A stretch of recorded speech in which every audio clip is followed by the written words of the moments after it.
This is Ton of Widro and you're tuning into Conclave, a podcast with creatives for creatives and by creatives. And for today's episode, man behind the brand, makakausap natin one of the streetwear pioneers here in the Philippines. Nonetheless, Mong Feliciano of the brand called Cultured.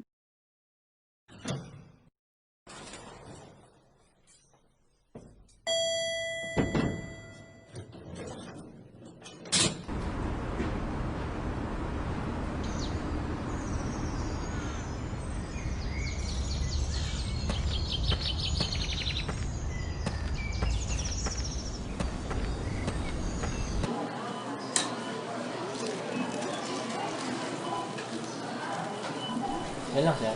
Oo, yan lang.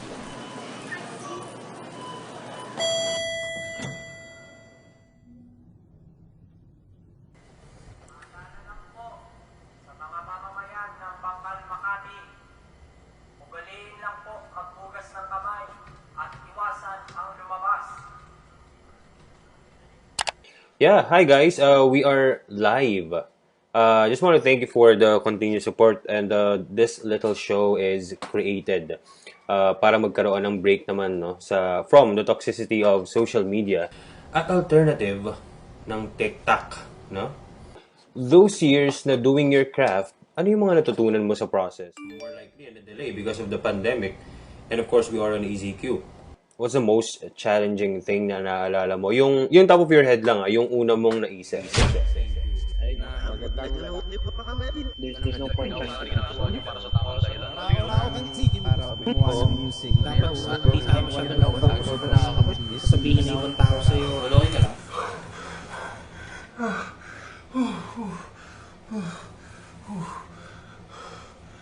Okay lang, Ton. Parang iba yung tsura mo ngayon ah. Mabalik lang yung pakiramdam ko eh.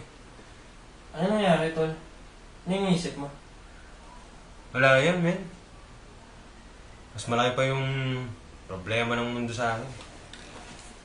Huwag ka ah. Bagong lahat. Ano ba kakainin natin? Spaghetti? Sige, spaghetti, tara.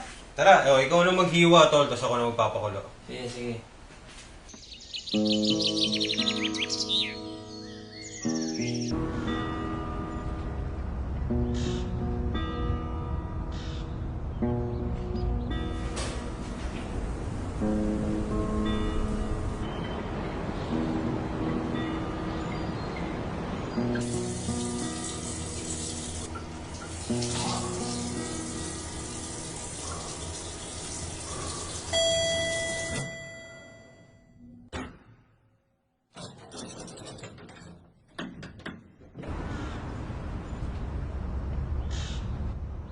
Bawal na po lumabas pagdating ng alas 8 ng gabi. Naulit po, bawal na po lumabas pagdating ng alas 8 ng gabi.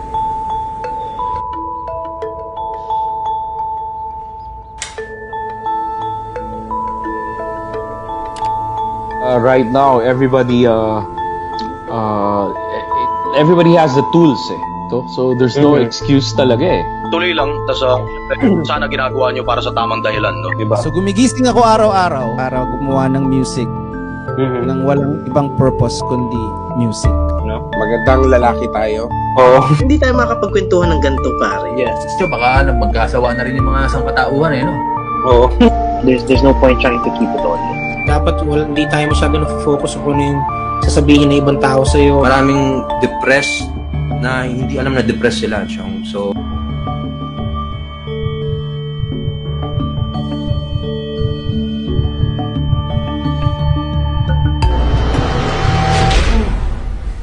Walawin ka lang. Okay lang, Tol. Okay yan eh.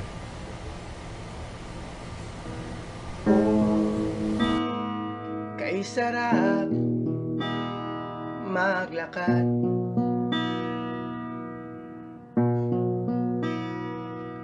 sa ilalim ng ulan.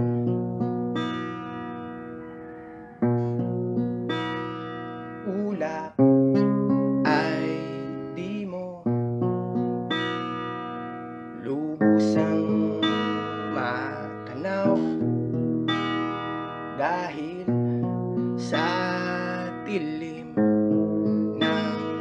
langit.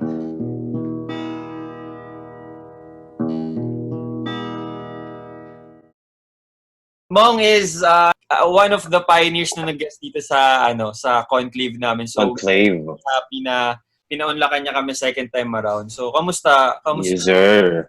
Una, no, sa lahat ng nanonood, maraming salamat sa pagsuporta sa Conclave kay Ton Infante and Weedrule. Nagkataon lang na this is my second time sa Conclave. Mismo. And I guess maganda tong simula maybe for the other brand or other creatives na pwede pang ma-interview. So yun, magandang okay naman ako, ganun pa din as nausap tayo.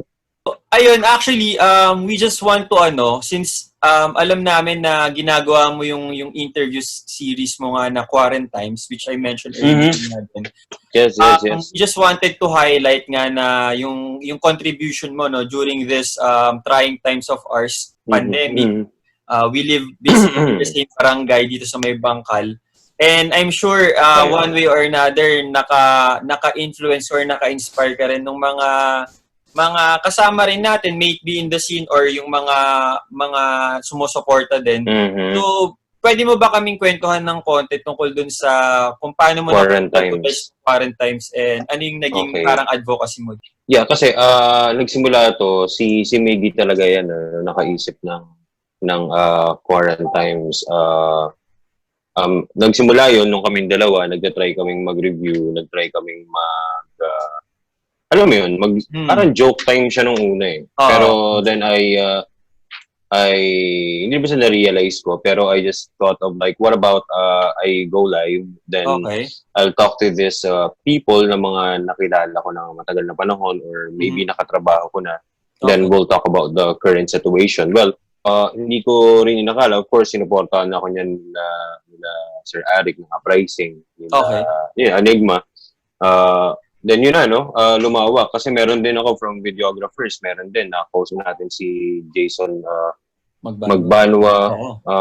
Nandun tayo kayla Mikhail Red. Tapos may mga from the Rock, si Rohel, di ba? From from Jamir, from... And then, but of course, hindi lang ibig sabihin na sikat, no? May mga iba din tayo, mga photographers din. So that's the movement is actually about just checking on the creatives and having a break from the toxicity of social media. Yun naman yung, siguro, no? Parang yun yung kaunti kong mission, no? Pagdating sa Quarantimes. And, kumbaga, hindi naman sobrang lumaki, pero I mean, nagkaroon siya ng matinding engagement, even like Lock9, even this personalities, no? Even Kuya Mon of Daily Grind. Kumbaga, pati Team Manila, sila Sir Joey, they participated, no? Mga designers, mga artists, sumama sila doon. So I think that's my way of giving back sa product kasi ito ng culture ng Surf Birds, no? Yung simpleng ginagawa natin. And this is just at least like hindi lang siguro sa business part, parang sige, sabihin nating media, digital presence, no? Pwede yun, no? Magandang dahilan yun. Pero mas nakakaisip ako ng mas na mas makabuluhan pa na pagtalakay ng mga shit, hindi lang dahil gusto ko lang maging active as like my personal brand or my other brands na ginagalawan. So ayan, ganun lang siya kapayak, no? And I'm just surprised and thankful na supporters, no? Yung mga supporters natin embraced that kind of simple idea that we had here. And yun no? Nagpapatuloy siya. Ngayon lang medyo nag-break lang ako ngayon kasi medyo nagsimula na yung mga kailangan gawin. It's actually right now it's the 16th ba of May? 17th. And 17th na pala. So MECQ na daw, no? Sa mga nanonood niya. Yan. So yun naman tol, yun lang naman nagsimula siya. Ilang episode ka bale from the start? Alam ko sila Alden yung una, tapos recently sila Dog. Although hindi ko lahat napanood, pero episodes all in all na. Right now, we're actually running, sa tansya ko lang, and of course, based dun sa statistics, mga nasa 53 episodes.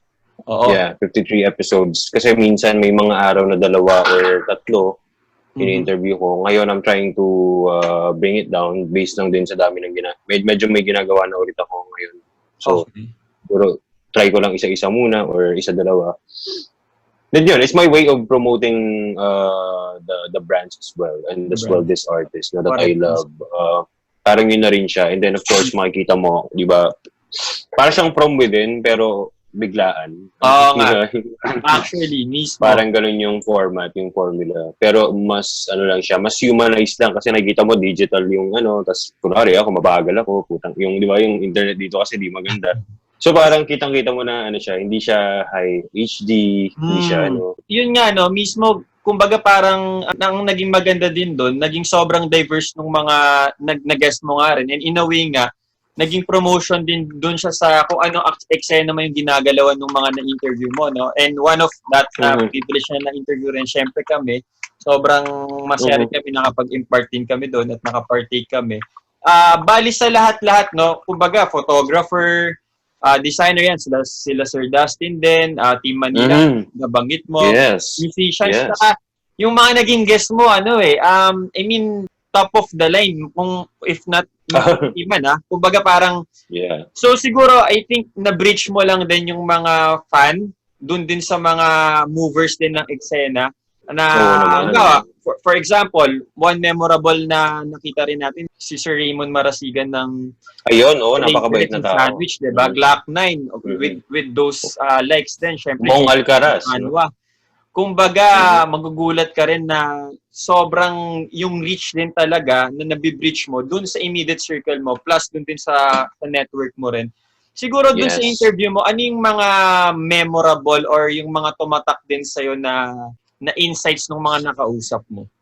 Well, anyway, one thing that is memorable for me is nung nagsimula kami, kaila Alden, si Jean Laderas, part din niya ng Quarantine team, saka si Sir Alan Navarra. Yun yung memorable sa akin kasi for me, hindi naman ako well-versed pagdating sa mga digital things like this. With the movement of, with the changes happening right now, parang kailangan ko yatang maging kahit papaano, literate sa mga ganitong bagay. So I tried adjusting and adapting sa current situation na, kailangan mong matutong magganito, di ba? Kailangan mong matutunan yung mga basics. So yun, doon nagsimula. So sa akin, if we're gonna ask about memorable things, yun ang number one sa akin, yung nagsimula kami. Kasi I'm so clueless how it goes, how the process will go. And then, meron naman kaming service. Meron kaming service sa mga nanonood. Meron kaming service for a pro na Sir Birds na parang may pro siya na dating ng live. Yung may mga lumalabas-labas pa na OBB and all that shit. Mga kacharotan na gano'n. Yun, kaya namin gawin yun. Pero for this one, kasi sa quarantine, ginawa namin na parang simple lang. So, ang memorable yun. Mga memorable, syempre, nung pumapayag sila. Though, kakilala naman na nila ako or nakausap na nila ako at one point, nakita or nakatrabaho. I'm just happy that they think na this is a great help for community, not just for marketing, but at least for understanding their brand with my small show. Kasi para siyang talk show, para siyang late night with Conan O'Brien. Kaya hindi ko makakalimutan doon, natuto ko ng bagong ginagawa. Natuto ko ng bagong skill on how to interview people, how to do a show, how to make sure na balanse, yung pagbabalita. Hindi naman sa pagbabalita, pero yung klase nung pag-interview na nasa neutral grounds ka lang. Though, di ba, minsan may iba-iba tayo ng beliefs, pero kumbaga I acted as like a media na medyo mas totoo. Hindi naman pinagbabawal pagmumura at kung ano yung opinion. Pero yun yung memorable sa akin. Kasi everything, kahit sabihin natin from the people na hindi kilala or sa mga kilalang na interview ko, para sa akin parang pantay-pantay sila that time kasi we are in that situation.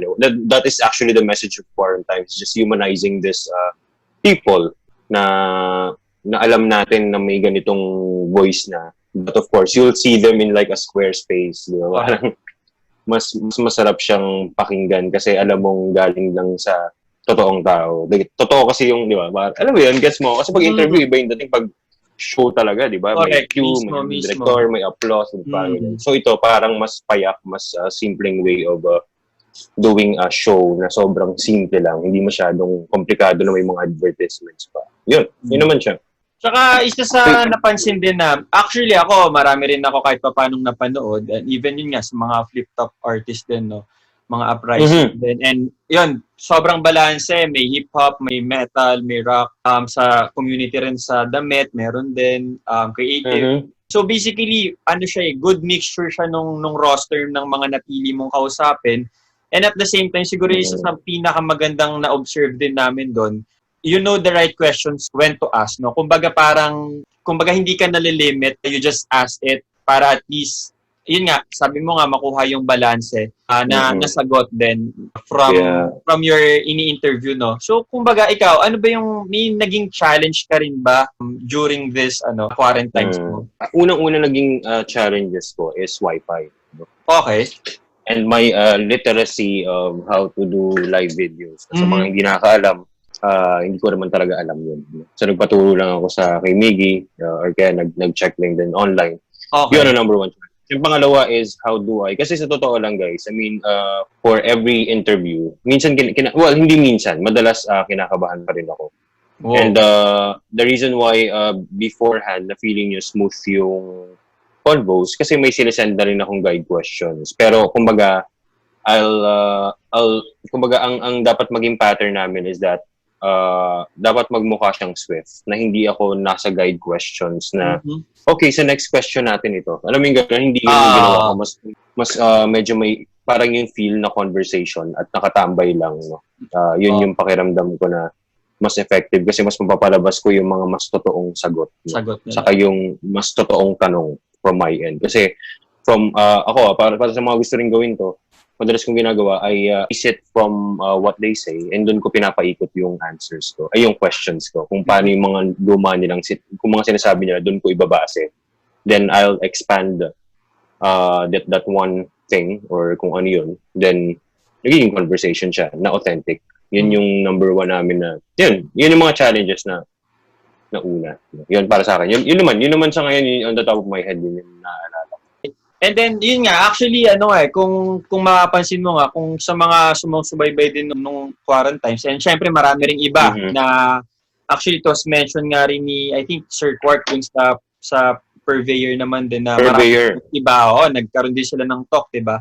Ngayon, sir, napansin ko, after this quarantines, you were able to parang formulate or nakagawa ka ng mini film or mini documentary called Laptop. And sobrang ganda nun. I mean, it was unexpected na nagawa. Pwede mo kaming kwentuhan tungkol dun sa logout na nagawa mo. Kasi, syempre, di ba, habang ginagawa yung quarantines, of course, may chance na makapag-save ng mga, sinisave yung mga videos na yan, and then I rewatch it sometimes, no, para, just to remind me of what that interview is and how meaningful that is. Tapos parang, nagkaroon ng time ito hindi naman monetary total. Ikaklaro ko lang. There's this online film fest, which is Makata Indie Film Festival. Tapos parang, sabi nila, may ganito, no, parang, ayun, right now, actually, luckily kami ni Miggy, nakapasok kami, no. Wow, congrats, bro. Kasi I think that's a couple of entries made. I'm not sure if that's 40+, that's na shortlist siya ng 20. So I'm just happy that we are both included. Nung ginawa namin yun, syempre nagpaturo ulit ako kay Miggy how to do proper scripts, ganyan. Na minsan hindi naman, talagang ang dami kong error doon personally. No? And tinry namin gumawa ng pelikula. Yun sa mga nanonood, guys, siguro isang araw or 2 araw ko dinevelop lang yung script na parang hindi pa naman ganun ka-solid talaga, no? Then, nag-shoot kami ni Miggy ng 1:00, natapos siya ng 3:00, 4:00. Wow. Oy, tapos, kahit pa pa. Mabilis yun. And then, tamang shoot lang ng sarili. Yung mga ganyan, sinushoot ko na yung sarili ko. Yung mga ganong kaingutan. And then, Miggy sometimes shoots me as well while I'm on live. Yan. Tapos yun, nakita ko siya as a story na I will really resonate with. Kasi yun naman talaga, I'm just telling the viewers my truth when it comes to anxiety and when it comes to depression and all that mental health issues. Parang yun yung part ko. No? Yun yung part ko. Siguro may mga ibang exaggerated lang na scenes doon. Pero on many points, those are really inspired by true events na personal. Kasi nga nakausap ko si Direk Noel Escondo. Ang sabi niya sa akin noon is like, kailangan mong ipakita or i-portray yung truth para sa'yo. So, nakuha kong muscle yon to write down my real experience. And as well, di ba sabi nyo nga, pag sa quarantines, pag nakikita nyo, akala nyo, okay lang. Ako, di ba? Pero I need that. Pero those things actually made me realize my worth na pwede pala ako makagawa ng something na can help other people. Pero at the back of my head, I still have my personal situations, personal challenges. So, dun ko naisip yung log out. Well, yung log out talaga, hindi siya log out from the social media. It's actually log out from that mentality. Nice. Ang ganda nun. Yeah. Pero hindi pa naman no? I think para sa mga nod, kung malabas tong video na to, maybe before the 20th or after the 20th. So, I think magsisimula sila mag-show ng 21st, I guess. May?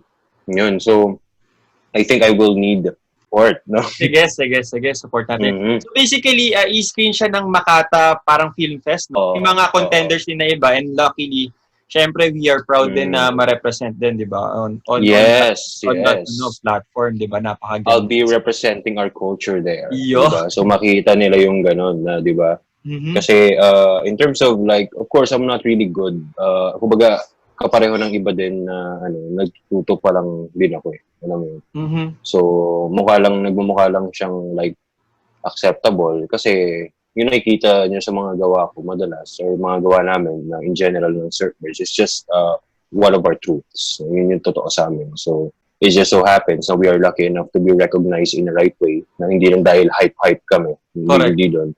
Dahil we displayed our truth, no? In ways of cinema or in ways of videos. Yun siya. Ayun. Tsaka, ang maganda lang doon, yun nga, nagre-resonate nga sa inyo sa pagiging totoo, lumalabas lang din, byproduct nyo na lang din yung lahat ng ginagawa, di ba? Especially doon, sa brand mo naman sa cultured. Tapos dito nga sa Surfbirds, kumbaga, kahit sinasabi ng iba na ang dami namang ginagawa ni Sir Mong, pero hindi nila alam na yun, kumbaga, as one din yun, di ba? Kumbaga, anong masasabi mo doon sa, kumbaga parang tinatahi mo siya as one umbrella. Like, you have plan, nagda-direct ka rin ng music video, then part ka ng Surfbirds, and ito nga, recently, you have your quarantines din.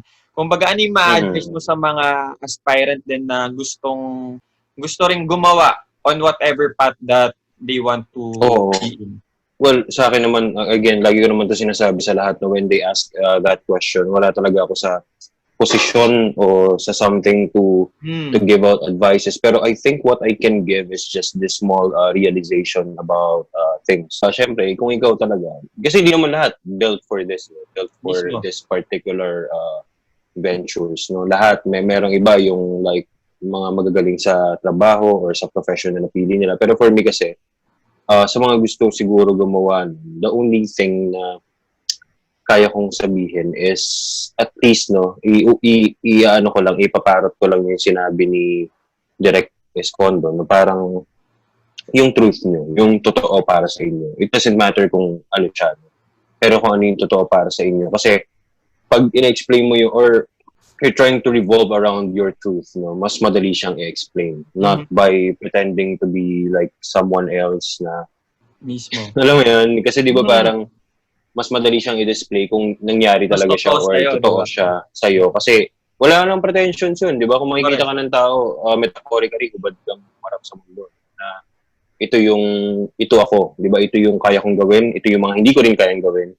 Ito yung mga sa tingin kong kayang mag-move forward or magpa-improve ng tao sa paligid ko, then that's it. Yun lang naman, napakasimple lang talaga ng motivation ko when it comes to these things. Kasi hindi ako masyadong komplikadong tao. So, kita naman, halata naman when you talk to me, hindi ako mabigat kausap masyado na parang ano ba itong hirap naman kausap ni Mom. Parang yung mga ganun. So, yun siya para sa mga nanonood or maaaring manood ng alam ko narinig na naman nila to before sa first interview, pero of course right now we're focusing on quarantines and lag out and kung paano siya nagko-crossover sa mga ginagawa. mahilig ako sa ganun. Gusto ko connected pa rin. No? Para at Kung least mas sino. totoo, di ba, sa output mo nga. Oo, mas madaling ipakita. Pero syempre, of course, if there's a project na yan, for poem siya, syempre, depende kami sa mga tao, Sa ay sa, kliyente sa, pa rin. ano, no, sa kliyente. Pero yung mga ganitong bagay na hindi naman kami nababayaran or kumbaga, nababayaran kami pero not that much. Yan, diyan ako mas nagiging, ito yung part ko na pwede ako maging mas maging totoo, mas maging, Totoo. 'di ba, extra artistic content. So yun naman madalas. And no, gaya nga ng sabi nga nila, quarantine season, babalikan natin. And siguro yung mga nakapakinig din, kung something fruitful na napakinggan kami during this period of time. And one of Yeah. nga rin is si Quarantines, Mhm. plus yung lumabas nga rin na logout, no? So, to end this discussion na lang din, from that interview ba, may mga aspirants ba or mga nagsisimula pa lang na brand or kahit anumang profession na Meron. nag-message sa'yo na Sir Mong, Kuya Mong, ano ba yung ganito ganyan? Pwede ka ba konti Yeah. magkwento lang doon sa parang to end this? Oh, yun. Yeah. Regarding those, I received a couple, no, actually, like a lot of messages about thanking me for doing this show, which is I'm so surprised. No, are you guys really thankful for that? Pero I'm just happy that kasi I receive a couple, like a lot, not a couple, kasi this is like more than 15 messages, like from individuals, more than 15 messages of individuals being inspired of what we do, not just me, but of what we do, and they have these aspirations, their own personal dreams na gusto rin nilang ma-achieve, no? And which is, of course, everybody have a right to achieve their dreams. It's just a matter of choices, no? And ako, naging choice ko lang at pagising ko sa araw-araw, pinili ko na maging ganito, no? So, kaya ang sa akin lang, madalas mga bata to, mga nagsisimula or medyo matanda na, and some of the interviewers, yung mga interviewees as well, yung mga guests ko, they thank me for giving them that opportunity. But I mean, on my end, I just thought na sila nga yung nakakatulong sa akin on my personal growth. Kasi I learned a lot. Do you know, guys, na when I do quarantines, I take notes of what I learn. And this is just yun my... nga, pansin nga namin kahapon. No? Akala nyo nagtatype ako sa comment, hindi. Nagno-notes ako. No?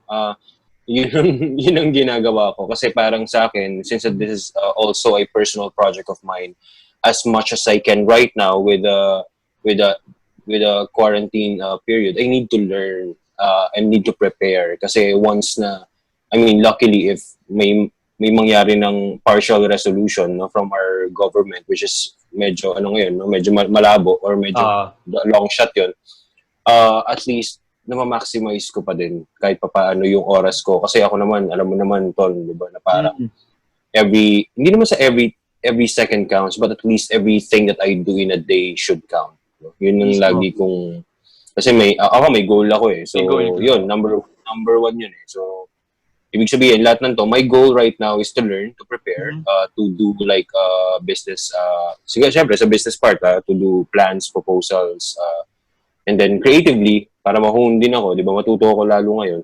Yan, no, nag-try akong matuto through quarantine. So actually, parang para tong thesis, yun nakikita nyo ngayon is like a thesis na pinag-aaralan ko on my end. Since I don't have the chance to create a thesis because I'm an undergrad, so this is just my way of like, maybe we can do something sa small talks na to. No? Kasi minsan may mga ganun, like, we have a lot of, hindi siya competitors. These are like people who are doing the same thing, like creatives on lockdown, di ba? Sila Anne-Marie ba ng Team Manila? Sila Team Manila. Di ba? So, photographer ng Team Manila, they're doing this kind of things. Even sila ngayon, I think sila Nicolo, they started one. They started din, no? So, di ba? Kasi they see what's the relevance of what we're doing. Kasi sometimes people need just a good, meaningful conversations without them knowing it, no, until they realize it or until they experience the talk shows na in-host ko. Well, right now, tingnan mo sa quarantines, may mga entities, no, na kino-consider siya as a marketing strategy, best, of course, I won't name companies, no, I won't name anything, pero kumbaga ngayon nagiging valuable siya kasi nga we provide like meaningful content, hindi lang quality content. Siyempre, truthful, di ba? Kasi Okay. what can we talk about, di ba? We can always, or what we can talk about is just the things that we know. And nagkataon lang na every time I ask questions, syempre nagre-research ako sa interview ko. Di ba kagahapon nga, di ba? Oo. Tinawagan kita. Oo. And I'm asking these questions that what should I avoid? What do you think is the best things that I can ask? Or ano yung mga konting background check sa taong to before I do the interview. Para at least pag nag-usap na kami, yan, mas swift siya. Alam ko din kung ano yung mga limitations ko, ano yung mga dapat kong i-observe while interviewing. Yan yung mga natutunan ko So, ngayon. preparation is a key rin talaga, no? Madalas naman, yun naman eh. Siguro proper preparation, wag over Bata pa lang preparation. Oo. Oo, Mismo siguro proper preps lang yung kailangan. Hindi naman yung todo-todo na oh my god. Di ba yun? So to wrap this up, any thing that you want to plug or to say about your brand, Cultured, or sa video process nyo? Isa-isahin natin yan, no? Sige, so sumula tayo sa in order na lang sa Cultured. Syempre, since familiar kayo sa sa mga gagawin namin. Pero familiar na sila dito like Dr. Karayom. Dr. Karayom. Yeah, we have like a couple of releases as well with this beverage brand. Di ba naman nandito ka nun, no? May Ay, oo nga. Abangan nyo yan, guys. Solid. Abangan nyo yun. So, crossover to. And Crossover. Sobrang solid din. With one of the brands that I look up to, no, since bata ako. Yan. And as well, we're launching our website really soon. I think this coming Thursday. Nice. So we will, what we are doing right now and what I'm busy of right now is improving our digital platforms for our supporters para mas swift yung deliveries. Parang siya, it is like a e-commerce thing that we're developing for Culture as well. Cultivating kumbaga adapting to the new, not new normal, but the new situation. No? New situation. Sa new normal. And we're trying our best to find solutions on how to reach our supporters in a way that is safe. Kasi madalas, kung alam mo naman, di ba sa events talaga ako, no? Oo nga Talagang, kumbaga doon ako tumatabo. Pero of course, right now with the situation, kailangan namin mag-adjust, kailangan namin makaisip ng resolution as soon as we can. So yan, sa Cultured. So yung marami pang, actually there is just this exciting things that we're going to do with Cultured. So yun nga, ang campaign namin ngayon is Day Zero. Lalabas na siya in a few. So Day Zero is about like restarting. It's about restarting. Ang ganda. Yes. Ang ganda. Nasa mga kacharutan ko na naman, mga naisip ko na naman, no? Mga katarantaduhan namin. Oo nga, actually. So yung sa Surfbirds, meron kami ngayon. We're still accepting services, no? Of course, syempre, gusto rin namin yung mga nasa corporate parts na, no? Na kaya namin gumawa na gano'n. Of course, we offer animation din. Editing and of course videos until syempre as long as it is fucking safe. Saka yun, music videos, di ba? Syempre. Ayan, meron din ako niyan mga parating, no? Hindi ko pa pwede yatang sabihin, pero meron na, no? Pero kilala niyo kung sino yun. Sigurado ako nakita niyo na yun, no? Pero hindi pa siya pwedeng masabi kasi of course gusto namin mas impactful pag nilabas namin siya. Pero yun, this is actually a known group and a known brand who is really pushing in, kilala mo na yan, no? Mabait na tao yan at lagi kong kausap yung taong yan. Yung may-ari ng brand na to, no? So, yun yung parating in terms of music video. So, sa Stockroom naman, I'm trying to... Yun, Stockroom. Sa Stockroom naman, since of course a retail event, but we're launching a new program as well. But that is like heavily based on music, the Filipino narrative music na parang inspired ako doon sa NPR Tiny Desk Style, but this is actually will be backed up by Bake Studios, no? So ano yun, so ito yung version natin maganda yan. Makipag-compete kay sabihin natin, of course, I love Marvin, pero yun parang Sound Fiesta, parang Mix Live, parang Wish, pero pero dito mas ang iba sa kanya is we're gonna do something innovative about how we conduct those things. Bukod sa music, it's actually beyond. Yes, and beyond that, and beyond the music, we'll talk about what I do in quarantines. I'll do it Maganda yan. The page niya. Ako, personally, fan ako nung ganyang mga show yan, guys. Tiny Desk. And before, nung bata pa ako, MTV Pinas, MTV Asia, tsaka Yes. Hex. No? So, yun, I think parang ganun din yung magiging vibe. Mas personal, mas intimate, and kailangan platform na ganyan para at least mas marami tayong Yeah. makita. And not just for hip-hop. I mean, kumbaga, di ba katulad nga sa Tiny Desk concert na all genres All is genres, considered, oh. all music. Mismo. Parang ganun din siya. So, I'll try to cross over those, kumbaga, gusto ko i-intertwine yung mga genres na yon na hindi lang siya parang cult following, but I want them to appreciate every perspective of each Filipino artist. Or, di ba? So, feeling ko, ano yun, so yun, no? Wala na, pag ginayon yun, gaya-gaya kayo, no? Pero, kumbaga, so, pero yun yung ginagawa namin ngayon. I think this is what we call ni si Kevin Gabon, no, ng Big Studios and Folk. Kevin Gabon. He's my one of my partners here. So parang ganun yung gagawin namin. We want to promote the local music, the local products of the Philippines, and this is one cool thing to do that. Yung retail siguro once na events or is permitted, then more likely that retail, that stockroom, the way that is different from the other brands is medyo integrated siya, may statistics to, may review, may study na ginagawa after, hindi lang siya yung parang, sige, kayo dyan, benta kayo dyan, tapos na. No. What we care about is business development of retail brands each. So siguro I think we're in an event, we're doing it in Bake Studios that will be happening in like every 2 months. Wow, that's diba? Good. Wow. So, this is actually to help out, of course, the Pursuit Fair, CalieCon, and all those other small event productions na nagsisimula pa lang when it comes to retail. Yun yung parang tulong din namin para ma-boost natin or ma-push forward natin in a way, in a nice way. What I mean by a nice way is statistically, we are helping brands to develop their way. Kung paano ma-develop, sino itong mga bumibili? Sino itong mga umaano? Alam mo, may statistics for that. Mismo. Kasi importante yung data, lalo na ngayon. Diba?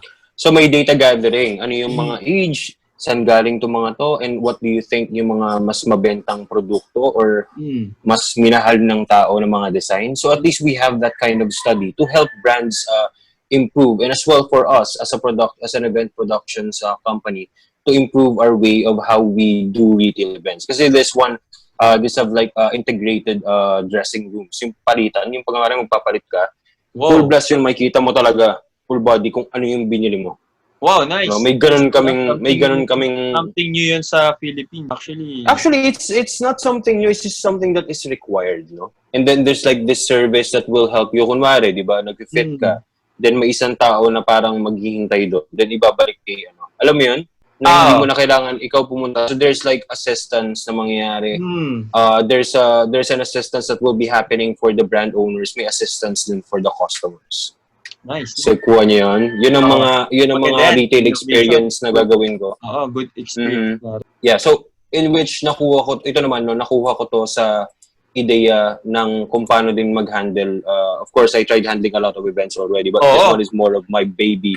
First love mo rin yan, events. And naalala ko, back in few years ago, talagang ang events talaga, cultured per se, purveyor per se. Yeah. I think you're definitely part of nga rin, ang mga memorable na ginagawa. May curation yan. May curation pang mga ganyan-ganyan. Ginagawa mo rin talaga. So, yun siya, bro. So, parang yun yung mga mangyayari or pwede nilang abangan. And out ka na for the next, di ba? Kahit pa paano. Yeah. And may bago kami ni Miko ngayon. If you guys know Fat Michael's, lumang restaurant sa Bangkal yun nagsara, no? Wow. But that is actually from Miko's family, si kay Mikhail, kasama ko sa Cultured. And we are doing a food business. We're in that we're just going to create one menu. It's just a cheeseburger. A really simple one. Nice. So, sa Bangkal muna kami magsisimula. Pero for sure. Let's see. For sure. Let's see. Kasi we are improving the recipe right now, no? We are improving. Kulit na. Kasi gusto namin yung gano'n yung isang menu lang. Walang gaguhan. Yun lang siya. Doon lang kami nagde-develop. So, yun yung mga pwede nilang abangan for I think next week namin siya sisimulan. So, watch out lang. We look forward. Gusto namin pare. Bibigyan kita nun, papatikim ko sa'yo yun. Sige, check natin yan. Tawag dito. Alam mo yung mga sample versions na ano. Pero Fat Michael's yun. Fat Michael. So, pare sa... galing. Fat Michael's kasi yung pangalan ng restaurant. Pero right now, parang gagawa kami ng isang payak lang na produkto. Pero Fat Michael's yung pangalan. Wow. Kasi just to relive that experience of that particular restaurant na sila may-ari dati. At wala na ngayon since, of course, due to changes na in terms of food business. Ayun, so ginawa ko, gusto ko siyang bigyan ng rebirth. So, para sa mga OG na mga taga-Bangkal talaga dyan, we're talking about Fat Michael's, we're talking about quality food. Ano yan? Siyempre, as long as may touch din ng, siyempre, may touch nyo rin, di ba? I'm sure it would be last din talaga. And, siyempre, kailangan natin yan dito sa Bangkal, eh. Ako, talagang look forward ako. Alam mo naman dito, diverse, may Greek, may bulaluhan, may pizza, may siomai, diba? May Indian restaurant pa. So, may bago tayong addition na abangan natin yan. Ay, actually, meron naman mga burger joints dito. Pero we just thought of like creating something, like we're actually, ito nga yung tagline namin na we're not doing anything different, no? Wow, nice. We're doing it just the way it is. Yun Just yung the way tagline ng ginawa namin, just the way it is. So, yun, napakawalang silbi nun no, para sa interview na to. Pero since that you gave me a chance to plug Oo naman. pwede ko ding reintroduce sa mga audience natin sa Conclave. So sa Conclave, guys, bago nyo iwan tong video na to, no? Syempre, nabibigay namin to ng libre. The only thing that you can help us with is at least like subscribe. Yun! Kahit wag, no, di ba? And wag nang if you think that we deserve the like, go ahead. If you think that we deserve like comment, go ahead. If you think you want to hate, then that's your right. Diba? So, yan lang naman, ano? Yan ang mga ano ko, no? Just be Siyempre, para yourself sa'yo rin to. Ayun lang. Welcome kayo. Just be yourself. Pag kilala, sabi nga ni Enigma, just be yourself pag kilala mo na yung sarili mo. Wow, ang ganda nun. Hindi yung pwede yun, just be yourself, pero kupal ka talaga. So, mismo. So, yan. Yun lang naman, no? Sorry ito na medyo na-extend. Hindi, go lang. Maraming salamat, brother mong ulit. Yeah, man. Sa amin, syempre, ako rin personally, and dito rin sa Conclave, na for always being accommodating and starting pa lang, and definitely you inspire and give motivation din dun sa mga katulad din natin, no? Inside and outside dun sa circle din natin. Tatambay pa kami dyan, malamang in the next coming days. Yeah. Si Monay, kausap ko, hindi pa na talaga lumalabas si Monay. Oo nga, grabe. Ever since. So, yung ever since sa brand niya, yun, lumalabas lang siya pag mag-deliver siya. Mag-deliver lang. Kaya pala di siya pumunta. Pero welcome ka dito, tol. Pag kailangan mo lang Salamat. Ako din naman, kailangan ko ng mga ganun. So, salamat din sa pagkakataon na to. To maintain ka sa nanonood. Salamat. Sa Conclave, huwag kayong madamot, ha. Mag-subscribe kayo. Diyos ko naman, napakasimpleng bagay. Thank you, Mong. Salamat ulit. Alright, man. Congratulations. So yun, maraming salamat for gracing this interview and good day, sir. Peace out. Bye-bye. Bye.